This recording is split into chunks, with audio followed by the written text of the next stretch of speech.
দেখুন, এবার মাননীয় মুখ্যমন্ত্রী কিছুতেই রাজীব কুমারকে ছাড়তে চাইছেন না, এবং রাজীব কুমারকে আমি যতদূর খবর পেয়েছি ডিওপিটি মেনে নেয়। ডিওপিটি বলেছে যে সুপ্রিম কোর্ট থেকে আপনারা অর্ডার নিয়ে আসুন। তো এই সাংবিধানিক অচলাবস্থার জন্য মুখ্যমন্ত্রী এবং তৃণমূল কংগ্রেস দায়ী। এই ধরনের সাংবিধানিক অচলাবস্থা এর আগে কোনো সময় তৈরি হয়নি।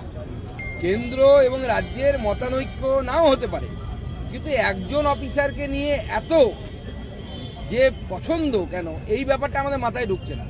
এটা কি এরকম কি কোনো যুক্তিগ্রাহ্য কোনো কথা বা বক্তব্য মাননীয় মুখ্যমন্ত্রীর তরফ থেকে আপনারা দেখতে পেয়েছেন যে রাজীব কুমারের মধ্যে আইপিএস হওয়া সত্ত্বেও আরও আইপিএস আছে, তো সিনিয়র আইপিএস আছে, তো রাজীব কুমারই শুধুমাত্র আইন শৃঙ্খলা রক্ষা করতে পারবেন, অন্য কেউ পারবে না?